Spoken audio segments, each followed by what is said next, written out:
O vasto céu estrelado sempre incitou a humanidade a uma imaginação infinita.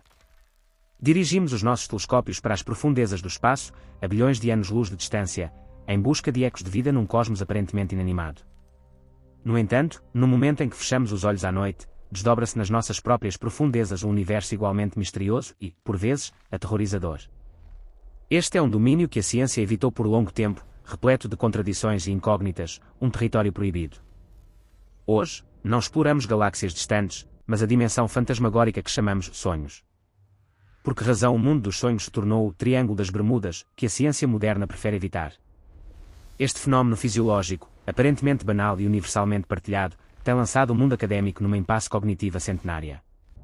Cientistas de topo, capazes de calcular o raio do horizonte de eventos de um buraco negro ou explicar os comportamentos estranhos do entrelaçamento quântico, recuam instintivamente quando confrontados com os sonhos.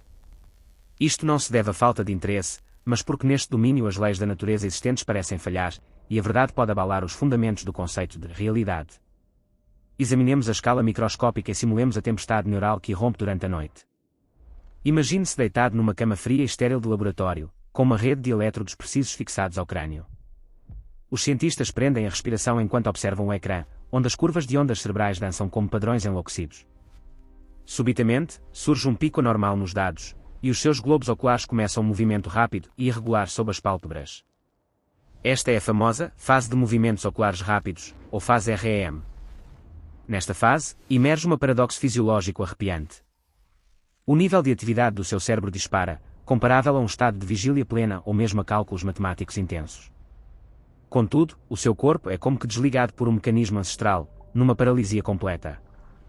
Esta é o medo primordial do mundo dos sonhos, a sua consciência já despertou e projeta-se numa outra dimensão, enquanto o corpo físico permanece firmemente ancorado à cama tridimensional.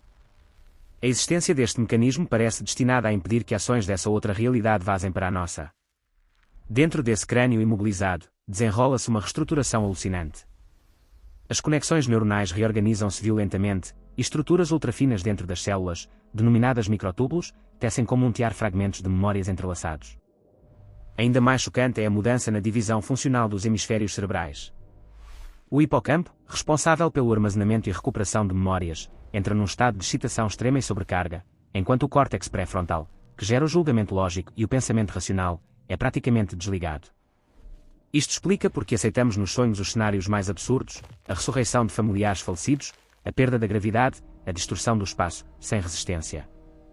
O sensor que grita, isto não é científico, é forçado a entrar em modo de repouso. Esta caos não é ruído aleatório sem sentido. Um estudo inovador de 2023 da Universidade de Kyoto, no Japão, revelou a verdade evolutiva cruel dos sonhos. Os investigadores compararam grupos com pesadelos frequentes a um grupo de controlo e analisaram respostas a cenas aterrorizantes. Os resultados foram assombrosos. Indivíduos com pesadelos reagiam na realidade 40% mais rapidamente a perigos do que pessoas médias. Estes dados obrigam-nos a reconsiderar a essência dos pesadelos. As sensações de queda que o despertam à noite, os monstros indescritíveis que o perseguem na escuridão, são na verdade simuladores de sobrevivência meticulosamente projetados pelo cérebro. Trata-se de um algoritmo biológico extremamente preciso. O cérebro aproveita o tempo de sono para construir uma realidade virtual absolutamente segura, mas sensorialmente realista. Neste domínio virtual, ativa repetidamente o sistema de resposta ao stress, treinando os instintos de luta ou fuga. Pode pensar que sofre, mas na verdade é um exercício militar intensivo executado pelos seus genes. Esta é uma das heranças mais ocultas de milhões de anos de história evolutiva, destinada a garantir, no momento de ameaça real, essa vantagem crucial de sobrevivência. Estudos recentes de 2025, incluindo uma análise no Journal of Neuroscience, confirmam que os pesadelos não só são adaptativos evolutivamente, mas também contribuem para a regulação emocional, ligando ameaças a contextos não ansiogénicos, reduzindo a ansiedade e proporcionando catarse. Além disso, investigações adicionais, como as publicadas na Translational Psychiatry em 2024, indicam que os pesadelos partilham fatores de risco genéticos com traços psiquiátricos e de sono, sublinhando o seu papel na adaptação emocional e na preparação para ameaças. Alinhando-se com a teoria da simulação de ameaças, que postula que os sonhos simulam eventos ameaçadores para aprimorar habilidades de evasão na vigília. À medida que a investigação penetra mais fundo, emergem segredos mais profundos, desafiando a classificação binária dos estados de consciência. As descobertas mais recentes da Universidade Red Bull, nos Países Baixos, abalaram o mundo académico. A sua investigação sobre sonhos lúcidos, O estado em que se está consciente de estar a sonhar, demonstra que isto não é uma mistura de vigília e sono, mas uma forma de consciência inteiramente nova e independente. Ainda mais inquietante é a semelhança notável entre os mecanismos neurais deste estado e as respostas após a ingestão de alucinogénios potentes. Esta descoberta rasga a nossa rede cognitiva em farrapos. Sempre limitamos a consciência aos polos de acordado e adormecido, mas os sonhos apontam para a existência de uma terceira porta. Para onde leva esta porta? Será este reino semelhante a uma alucinação, uma projeção interna do cérebro, ou um vazamento de uma dimensão superior de percepção? Além disso, um estudo de 2025 no Journal of Neuroscience analisou em detalhe os correlatos neurais dos sonhos lúcidos, revelando um aumento na atividade de ondas beta nas lobos temporais e parietais direitos, particularmente em áreas relacionadas com a consciência espacial e o autorreconhecimento. Ademais, um aumento na atividade de ondas gama no precúneo direito sugere um reforço de pensamentos autorreferenciais. Isto apoia que os sonhos não são um subproduto do sono, mas um estado de consciência único em funcionamento. A razão central pela qual a ciência mantém distância da investigação dos sonhos reside na sua irrefutabilidade. Trata-se de um ponto cego para a ciência empírica.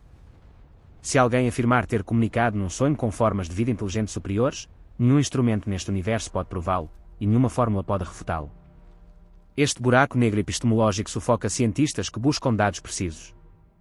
Investigação do Instituto de Estudos Avançados IMT, em Itália, aprofunda este mistério das diferenças individuais. A capacidade humana para recordar sonhos exibe uma variação enorme, não meramente uma questão de força de memória, mas profundamente ligada a padrões de atenção, estrutura do sono e até à atitude do subconsciente em relação aos sonhos. Assim, cada mundo onírico é altamente personalizado, um universo paralelo com leis físicas completamente distintas. Estudos de 2025 do IMT Luca, publicados na Communications Psychology, revelam que fatores como atitude positiva em relação aos sonhos, propensão ao divagar mental e padrões de sono influenciam a probabilidade de recordar sonhos ao acordar. Com variações sazonais e individuais destacando a complexidade desta variabilidade interindividual.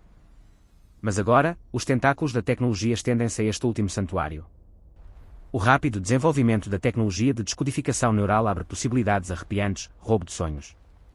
Cientistas já utilizam algoritmos de aprendizagem profunda de inteligência artificial para analisar ondas cerebrais e alterações no fluxo sanguíneo, reconstruindo imagens visuais rudimentares de sonhos.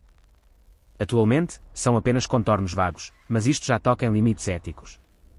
Trata-se de um presságio extremamente perigoso. Os sonhos constituem a última fortaleza da mente humana, o único espaço inteiramente pessoal, livre de poder externo, leis e juízos morais. Se esta tecnologia amadurecer e tornar todos os sonhos legíveis com clareza, a humanidade perde completamente o conceito de privacidade. O seu subconsciente, os seus medos, os seus desejos mais profundos tornam-se expostos a um fluxo de dados. Se esta linha de defesa colapsar, desmorona a fronteira da consciência humana, e perdemos o nosso verdadeiro eu. Talvez o significado deste mistério resida na preservação do desconhecido.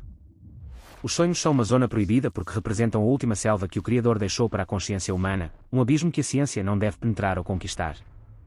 Neste abismo, somos simultaneamente argumentistas e espectadores, criadores e prisioneiros. Este paradoxo criador-prisioneiro leva-nos à questão última sobre a existência. Quando tentamos dissecar os sonhos com uma mistura irracional, talvez cometamos um erro fundamental. Presumimos que a vigília é a única verdade do universo, e vemos os sonhos como um subproduto ou perturbação de funções fisiológicas. Mas os fantasmas da física quântica projetam aqui uma sombra longa. No mundo microscópico, as partículas encontram-se numa superposição caótica até serem observadas, e só então a função de onda colapsa numa realidade determinada. Os sonhos poderiam ser uma forma residual ou projetada desta superposição quântica ao nível macroscópico da consciência. Nessa dimensão, a causalidade é inválida, o tempo não é um fluxo unidirecional mas um oceano livremente dobrável, onde passado, presente e futuro se misturam em descargas neuronais. Isto confronta-nos com uma hipótese vertiginosa. Talvez o mundo dos sonhos seja precisamente o estado em que a consciência se aproxima mais da essência do universo, pura, não castrada por filtros sensoriais, uma existência fluida. O mundo real, ao qual nos agarramos poderia então ser apenas um fragmento estável de dimensão inferior, pós-colapso, que o cérebro nos obriga a construir para a sobrevivência. Esta mudança de perspectiva desperta uma nova reverência pela posição da humanidade no cosmos. Se cada cérebro humano, durante o sono, pode gerar um universo independente, completamente fisiológico, embora distorcido, então a prova da teoria do multiverso não precisa ser procurada em galáxias distantes, mas reside nos espaços estreitos de 8 bilhões de crânios neste planeta. Cada sonhador é um criador microscópico, que todas as noites tece do nada luz, gravidade, emoções e medos num épico de criação. Esta força criativa não surge de vontade subjetiva, mas de um código cósmico mais profundo, gravado na vida baseada em carbono. Isto sugere que a consciência em si não é um produto acidental da evolução cerebral, mas um domínio fundamental da estrutura do universo, anterior à existência material. A familiaridade indizível e o estranhamento que sentimos nos sonhos poderiam ser o regresso temporário da consciência a uma matriz materna, liberta de correntes materiais. Portanto, agora que a tecnologia moderna emprega algoritmos para dissecar grosseiramente os sonhos e datificar e visualizar este último domínio misterioso, devemos exercer uma cautela quase religiosa. Isto não se resume a direitos de privacidade, mas à última linha de defesa da dignidade humana. Se permitirmos que as máquinas iluminem o abismo do subconsciente, perdemos a propriedade mais preciosa da vida inteligente, a imprevisibilidade. Uma alma completamente analisada, quantificada e monitorizada perde o seu potencial evolutivo. A evolução surge frequentemente do caos e do desconhecido. A confusão, absurdidade e terror dos sonhos formam um movimento de redução de entropia com o qual o sistema de consciência se protege contra a morte térmica, o último bastião onde a força vital resiste à lógica mecanicista. Nesta era repleta de ecrãs, dados e algoritmos, precisamos mais do que nunca de reverência pelo incalculável. O vasto céu estrelado e o profundo mundo dos sonhos formam os dois polos da cognição humana. Para o exterior, exploramos as fronteiras do cosmos, em busca da origem da matéria. Para o interior, mergulhamos no abismo da consciência, caçando o porto da alma. Estas duas buscas poderiam convergir num ponto de singularidade incognoscível. Talvez um dia descobramos que as respostas que procuramos a bilhões de anos-luz estão ocultas no mundo luminoso e bizarro após o fechar dos olhos. Mas até esse dia, deixemos o mistério existir, e permitamos que a escuridão envolva os segredos que não devem ser olhados diretamente. Estes enigmas irresolutos dão significado à investigação científica, asas à imaginação humana, e humildade eterna perante a cúpula celestial. Obrigado pela leitura, até à próxima.